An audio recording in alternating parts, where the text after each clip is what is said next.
bom, falando em paciência, tem uma paradinha aí que a gente espera mais tempo do que ver o Bolsonaro preso. E eu falo do porte de drogas para consumo próprio. Bom, não que eu esteja diretamente interessado nisso. Eu falo, obviamente, pelas implicações legais a todos os 6.345 processos que serão impactados pelo tema. Não que eu tenha algum interesse nisso, ou que eu... Bom, não, nada a ver. Então, bora lá no G1, que tem um long form muito bom, explicando todo este rolê. Sim, sou carioca, falo rolê, não rolê. Supremo Tribunal Federal volta a julgar nesta quarta-feira porte de drogas para consumo próprio.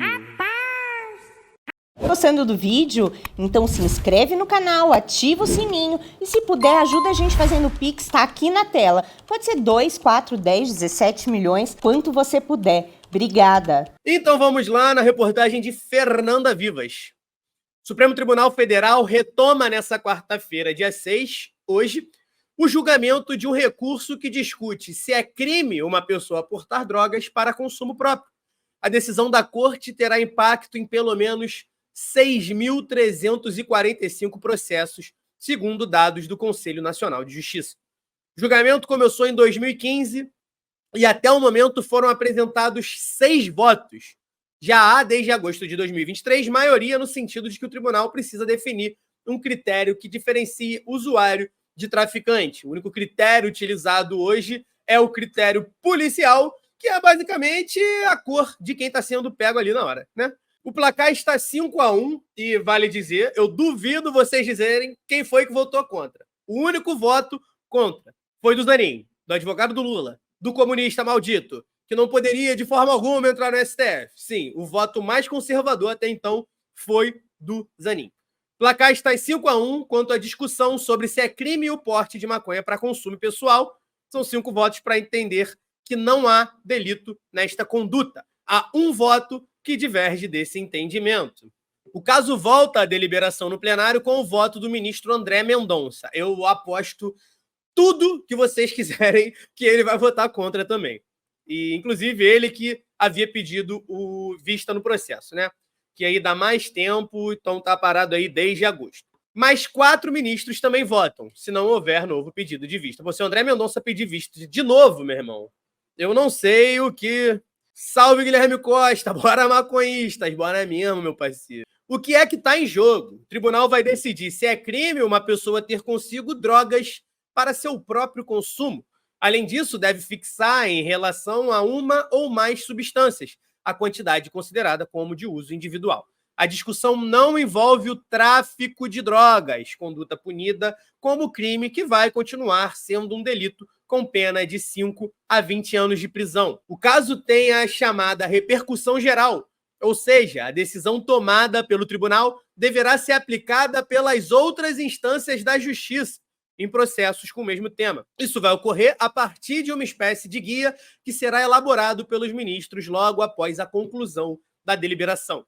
Segundo dados do Conselho Nacional de Justiça, há pelo menos 6.345 processos com casos semelhantes suspensos em instâncias inferiores da Justiça. Ou seja, tendo essa determinação do Supremo Tribunal Federal, as instâncias inferiores terão essa jurisprudência, né? Já vai ter resolvido no Supremo, portanto, vai desemperrar aí 6.345 processos de pessoas que podem estar presas, tá ligado? Por uma quantidade mínima, que aí acabaram sendo determinadas como traficantes por questões sociais, como a condição social delas, a condição financeira delas e, muitas vezes, a cor da pele. Validade da Lei de Drogas. A Lei de Drogas de 2006 estabelece em seu artigo 28 que é crime adquirir, guardar e transportar entorpecentes para consumo pessoal. No entanto, a legislação não fixa uma pena de prisão para a conduta, mas sim punições como advertência, prestação de serviços à comunidade e aplicação de medidas educativas. Estas 2 últimas pelo prazo máximo de 5 meses. É curioso, aqui no Rio de Janeiro eu já vi de perto alguns amigos meus serem parados numa blitz e terem ali em posse droga para uso pessoal. Nada disso foi aplicado, né? Advertência, prestação de serviços à comunidade. Todos eles se safaram dando, sei lá, 20, 30 reais para o policial em questão. Malditos amigos. Ou seja, embora seja um delito, a prática não leva o acusado para a prisão. Os processos correm em juizados especiais criminais e a condenação não fica registrada nos antecedentes criminais. A norma não diz quais são as substâncias classificadas como droga. Essa informação é detalhada em um regulamento no Ministério da Saúde. Além disso, determina que cabe ao juiz avaliar, no caso concreto, se o entorpecente é para uso individual. Isso é muito subjetivo, né, mano? Porque, porra, o que é para mim, o que é...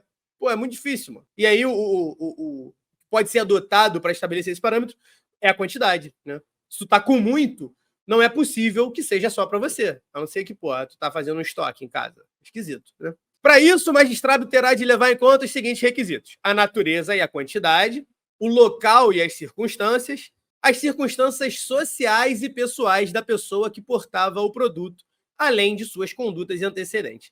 Ou seja, não há um critério específico de quantidades estabelecidos em lei.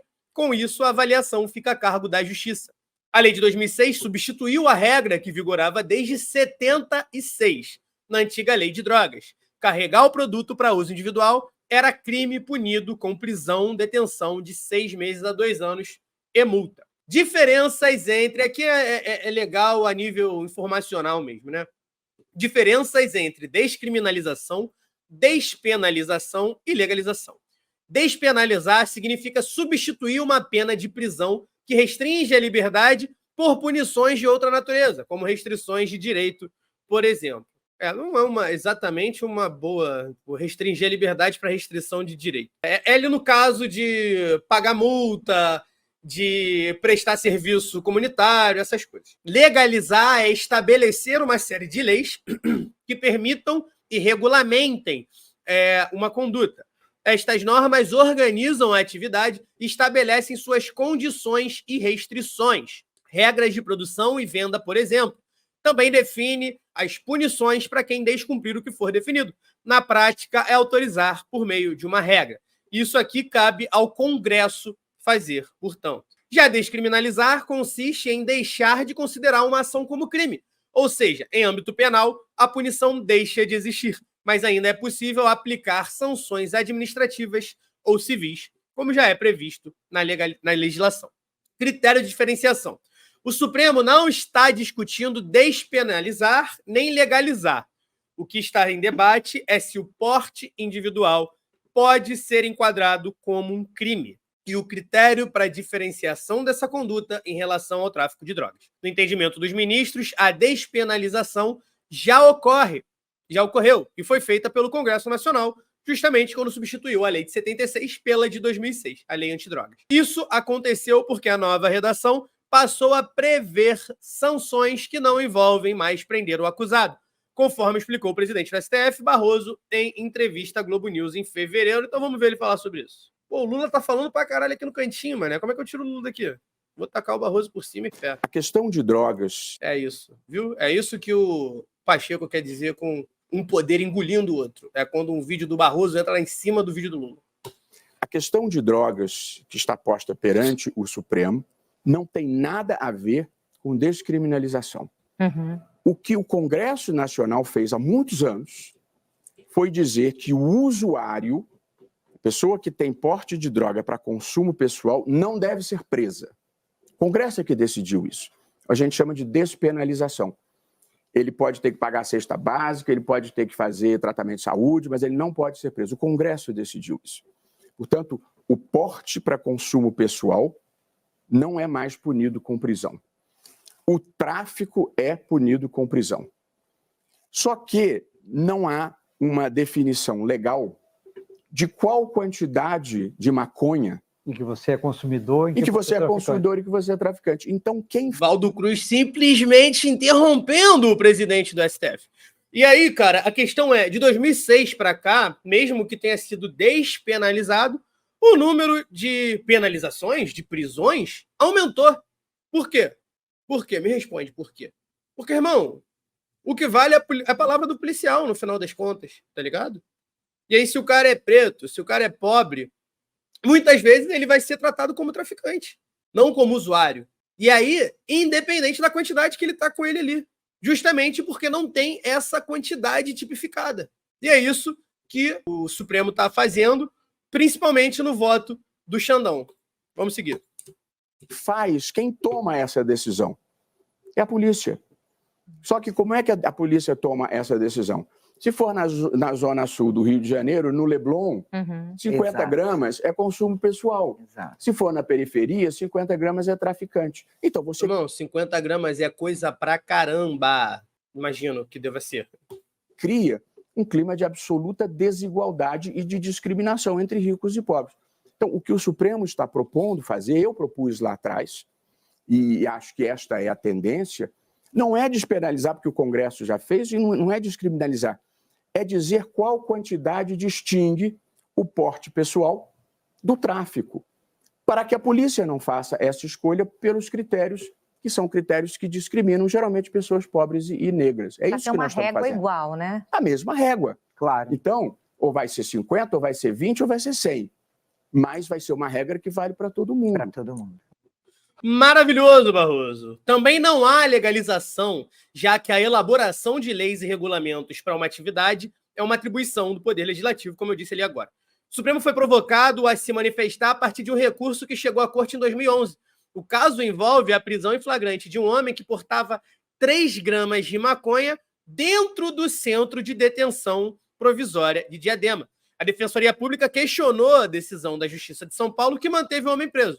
Entre outros pontos, a Defensoria diz que a criminalização do porte individual fere o direito à liberdade e à privacidade. Vale dizer também, irmão, se o cara conseguiu 3 gramas de maconha, que não é nada, tá ligado? Dentro de um centro de detenção, porra, a culpa é mais do centro de detenção do que dele, não é? Não que ele esteja certo, mas, porra, se tem maconha dentro da cadeia, estes direitos fundamentais estão previstos na Constituição, o que faz com que o STF seja a autoridade a se pronunciar sobre o tema. Placar do julgamento. O julgamento começou em 20 de agosto de 2015, foi interrompido 4 vezes por pedidos de vista, que permitem uma análise mais detalhada. O pedido de vista é quando o cara não quer votar ou ele quer se informar mais, e aí estende. Já foram apresentados 6 votos, 5 deles para não considerar crime o porte de maconha para uso pessoal e 1 para manter válida a lei atual com o porte de substâncias entorpecentes como delito. E esse voto foi de Zanin, tem que falar essa porra.